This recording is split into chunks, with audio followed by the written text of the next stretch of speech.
ನಮಸ್ಕಾರ ಗೆಳೆಯರೆ.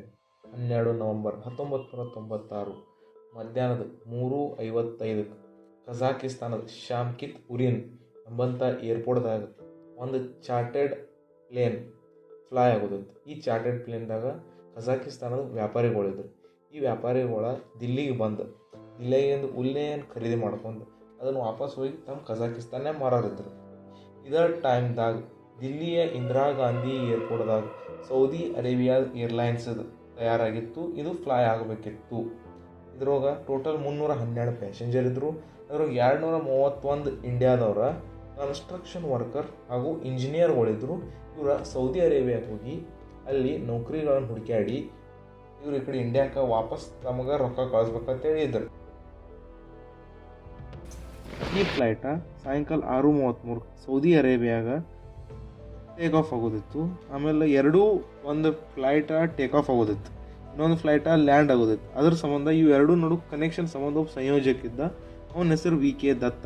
ಇಂಥ ಸಂಯೋಜಕರಿಗೆ ನಾವು ಏರ್ ಕ್ರಾಫ್ಟ್ ಟ್ರಾಫಿಕ್ ಕಂಟ್ರೋಲರ್ ಅಂತ ಕರಿತೀವಿ, ಅಂದ್ರೆ ATCದವ್ರು ಅಂತ ಕರಿತೀವಿ. ಇವ ಸೌದಿ ಅರೇಬಿಯಾದವಂಗ ಎಲ್ಲಿ ಫ್ಲೈಟ್ ನಡೆಸಬೇಕು, ಕಜಾಕಿಸ್ತಾನದವಂಗ ಎಲ್ಲಿ ಫ್ಲೈಟ್ ಇಳಿಸ್ಬೇಕು ಅಂತ ಹೇಳಕ್ಕೆ ಇವ್ನ ನಡುವೆ ನಾವು ಮೀಡಿಯೇಟರ್.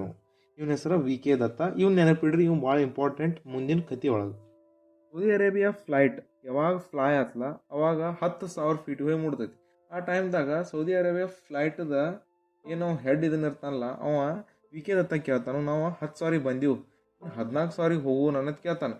ಇದಕ್ಕೆ ಅವ ವಿ.ಕೆ. ದತ್ತ ಒಪ್ಪಿಗೆ ಕೊಡ್ತಾನು, ನೀವು 14,000 ಹೋಗ್ಬೋದು ಅಂತ ಹೇಳ್ತಾನೆ. ಅದರ ಟೈಮ್ದಾಗ ಕಜಾಕಿಸ್ತಾನದ ಫ್ಲೈಟ್ದ ಅವ್ನು ವಿ.ಕೆ. ದತ್ತ ಕೇಳ್ತಾನು, ನಾವು ಲ್ಯಾಂಡಿಂಗ್ ಮಾಡೋ ಟೈಮ್ ಬಂದೈತಿ, ಇನ್ನು ನಾವು ಲ್ಯಾಂಡಿಂಗ್ ಮಾಡು ಅನ್ನೋದು ಕೇಳ್ತಾನು. ಅದಕ್ಕೆ ಒಪ್ಪಿಗೆ ಕೊಡ್ಕೊತ ವಿ.ಕೆ. ದತ್ತ ಹೇಳ್ತಾನು, ನೀವು ಲ್ಯಾಂಡ್ ಮಾಡಿರಿ, ಆದ್ರೆ 15,000 ಫೂಟಿಗೆ ಅಟ್ಟೆ ಇರ್ರಿ, ಅದ್ರ ತಳ ಬರಬೇಡ್ರಿ, ಯಾಕಂದ್ರೆ ಅದ್ರ ತಳ ಮತ್ತೊಂದು ಫ್ಲೈಟ್ ಐತಿ, ಕ್ರ್ಯಾಶ್ ಆಗೋ ಚಾನ್ಸಸ್ ಹೆಚ್ಚದವು.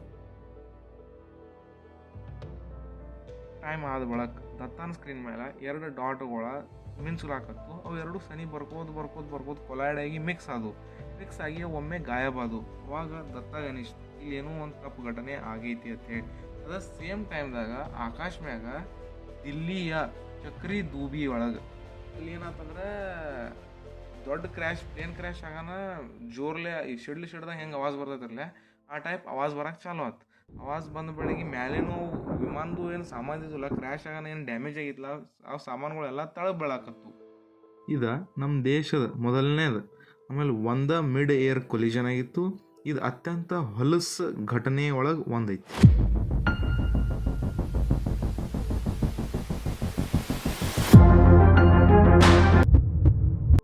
ಮುಂದೆ ಹೋಗೋಕ್ಕಿಂತ ಪೈಲ ಸ್ವಲ್ಪ ಒಮ್ಮೆ ವಿಮಾನದ ಬಗ್ಗೆ ನಿಯಮಗಳನ್ನ ನಾವು ತಿಳ್ಕೊಬೇಕಾಗ್ತೈತಿ. ಈಗ ರೋಡ್ ಮೇಲೆ ಹೆಂಗೆ 2 ಹಾದಿಗಳು ಇರ್ತಾವೆ, ಒಂದು ಹೋಗೋರಿಗೆ ಒಂದು ಬರೋರಿಗೆ. ಅದ ಟೈಪ್ ವಿಮಾನಕ್ಕೂ 2 ಟೇಕ್ ಆಫ್ ಆಗಕ್ಕೆ ಆಮೇಲೆ ಇನ್ನೊಂದು ಲ್ಯಾಂಡ್ ಆಗಾಕಿರ್ತೈತಿ. ಯಾಕಂದ್ರೆ ಎರಡೂ ಒಂದೇ ಕಡೆ ಆಗಲಾಕತ್ತಿದ್ದು ಅಂದ್ರೆ ಆಕ್ಸಿಡೆಂಟ್ ಹೆಚ್ಚಾಗ್ತಾವೆ. ಅದ್ರ ಸಂಬಂಧ 2 ಬೇರೆ ಬೇರೆ ಕಂಪಾರ್ಟ್ಮೆಂಟ್ಗಳನ್ನು ವಿಮಾನದವ್ರು ಮಾಡಿರ್ತಾರೆ. ಇಂಟರ್ನ್ಯಾಷನಲ್ ಸಿವಿಲ್ ಏವಿಯೇಷನ್ ಆರ್ಗನೈಸೇಷನ್ ಪ್ರಕಾರ 2 ಫ್ಲೈಟ್ ನಡು ಯಾವತ್ತೂ 1,000 ಫೀಟ್ ಡಿಸ್ಟೆನ್ಸ್ ಇರಬೇಕು. ಅದಕ್ಕಿಂತ ತಳಗಿತ್ತಂದ್ರೆ ಪ್ಲೇನ್ ಕ್ರ್ಯಾಶ್ ಆಗೋದು ಭಾಳ ಚಾನ್ಸಸ್ಗಳು ಇರ್ತಾವೆ. ಒಂದು ಫ್ಲೈಟ್ ಹಾರಬೇಕಂದ್ರೆ ಅದು ಎಷ್ಟು ಹೈಟ್ ಮೇಲೆ ಹಾರಬೇಕು, ಅದು ಎಷ್ಟು 2 ವಿಮಾನಗಳ ನಡು ಎಷ್ಟು ಡಿಸ್ಟೆನ್ಸ್ ಮೇಲೆ ಇರಬೇಕು, ಆಮೇಲೆ ಅದು ಎಲ್ಲಿ ಲ್ಯಾಂಡ್ ಆಗಬೇಕು, ಯಾವ ಸ್ಪೀಡ್ ಮೇಲೆ ಲ್ಯಾಂಡ್ ಆಗಬೇಕು ಅಂತ ಹೇಳಿ ಗೊತ್ತು ಮಾಡಕ್ಕೆ ತಳಗೆ ಒಬ್ಬ ಮನುಷ್ಯ ಕೂತಿರ್ತಾನು. ಅವ ಇವರೆಲ್ಲರಿಗೆ ಹೇಳ್ಬೇಕು. ಅದ್ರ ನಮಗೆ ಅನಿಸ್ತೈತಿ ಇದು ಅವ್ನು ತಳಗೆ ಕೂತವಂಗೆ ಹೆಂಗೆ ಗೊತ್ತಾಗತಿ. ಅದ್ರ ಸಂಬಂಧ ಒಂದು ಸಿಂಪಲ್ 2 ಮಷಿನ್ಗಳು ಇರ್ತಾವೆ. ಒಂದು ಪ್ರೈಮರಿ ರೆಡಾರ್, ಇನ್ನೊಂದು ಸೆಕೆಂಡರಿ ರೆಡಾರ್.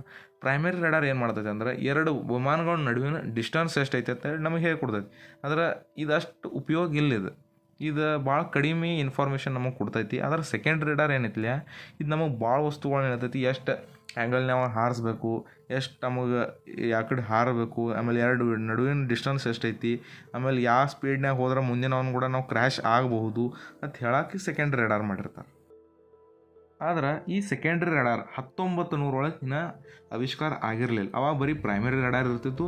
ಅದರ ಸಂಬಂಧ ಇದು ಪ್ಲೇನ್ ಕ್ರ್ಯಾಶ್ ಅದಾದ ಬಳಕ ಇನ್ನೂ ಇಂಡಿಯಾದಾಗಲಿ ಅಥವಾ ಏನೋ ವಿಶ್ವದಾಗಲಿ ಮಿಡ್ ಏರ್ ಕೊಲಿಷನ್ ಅಂದ್ರೆ ನಡು ಗಾಳಿ ಒಳಗೆ ಯಾವಾಗಲೂ 2 ಪ್ಲೇನ್ಗಳು ಕ್ರ್ಯಾಶ್ ಇನ್ನೂ ಆಗಿಲ್ಲ. ಮುಂದೆ ಆಗೋ ಚಾನ್ಸಸ್ ಭಾಳ ಕಡಿಮೆ ಐತಿ.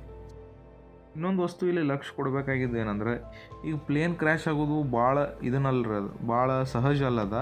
ಈಗ ಒಂದು ಅದ್ರೊಳಗೆ ಎಲ್ಲ ಘಟನೆಗಳು ನಡಿಬೇಕು. ಫಾರ್ ಎಕ್ಸಾಂಪಲ್, ಈಗ 4 ವಸ್ತು ಅದಾವೆ ಪ್ಲೇನ್ಯಾಗ ಕ್ರ್ಯಾಶ್ ಆಗ್ಬೋದಪ್ಪ ಅಂತ ಹೇಳಿ, ಅವು 4 ವಸ್ತುಗಳನ್ನ 4 ವಸ್ತು ಆಗ್ಬೇಕು. 4 ವಸ್ತುಗಳು 3 ವಸ್ತುನೂ ಅದು ಅಂದ್ರೆ ತಿಳ್ಕೊರಿ, ಅವಾಗ ಆ ಪ್ಲೇನ್ ಕ್ರ್ಯಾಶ್ ಆಗೋದಿಲ್ಲ. ಆದ್ರೆ ಈ ಐತಿಹಾಸಿಕ ದಿನದಾಗ ಅವು 4 ವಸ್ತುಗಳು ಒಮ್ಮೆ ಕೂಡಿ ಪ್ಲೇನ್ ಕ್ರ್ಯಾಶ್ ಆಗುವಂಥದ್ದು ಸಂಭವನೀಯ ಬತ್ತು. ಈಗ ಒಂದು ದೊಡ್ಡ ಕ್ವಶನ್, ಈ ಪ್ಲೇನ್ ಕ್ರ್ಯಾಶ್ ಅದಕ್ಕಾತು.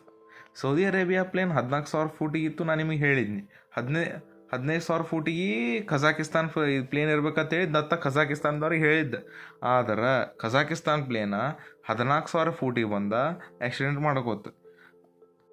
ದತ್ತ ಹೇಳ್ರಾನು ಭೀ ಅದು ಕಜಾಕಿಸ್ತಾನದ ಫ್ಲೈಟ್ ಏನೈತಿಲ್ಲ ಅದು 14,000ಗೆ ಎದಕ್ಕೆ ಬತ್ತು ಅನ್ನೋದು ಎಲ್ಲರ ದೊಡ್ಡ ಕ್ವಶನ್.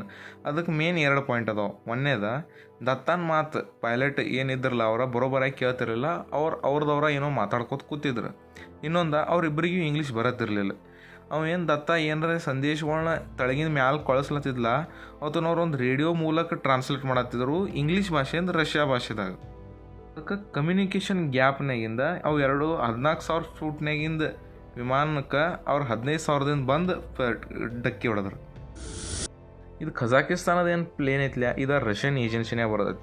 ಈ ರಷ್ಯನ್ ಏಜೆನ್ಸಿದು ಪ್ಲೇನ್ಗಳದ ಇತಿಹಾಸ ಆ ಟೈಮ್ದಾಗ ಚಲೋ ಇರಲಿಲ್ಲ. ರಿಪೋರ್ಟ್ಗಳ ಪ್ರಕಾರ ಒಂದು ಸಲ ಒಬ್ಬ ಪೈಲಟ ಅವನ ಮಗಗೆ ಪ್ಲೇನ್ ಹೊಡ್ಯಾಕೆ ಕೊಟ್ಟುಬಿಟ್ಟತ್ತು.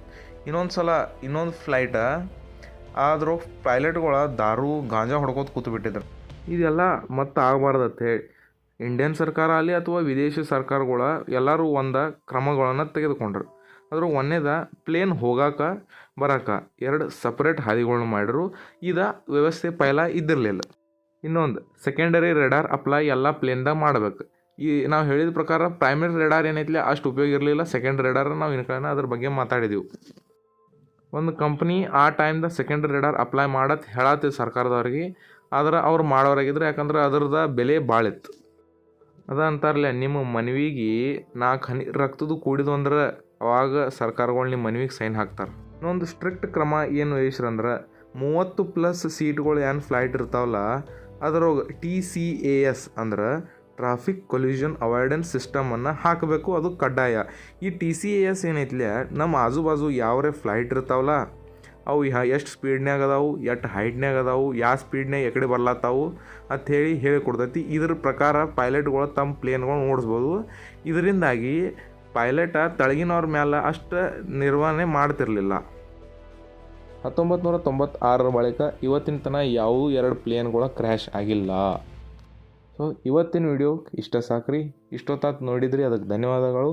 ನೀವು ಚಾನಲ್ ಸಬ್ಸ್ಕ್ರೈಬ್ ಮಾಡಿರಿ. ವಿಡಿಯೋ ಚಲೋ ಅನ್ಸಿತ್ತಂದ್ರೆ ಲೈಕ್ ಮಾಡಿರಿ. ಮುಂದಿನ ವಿಡಿಯೋದಾಗ ಸಿಗೋಣ.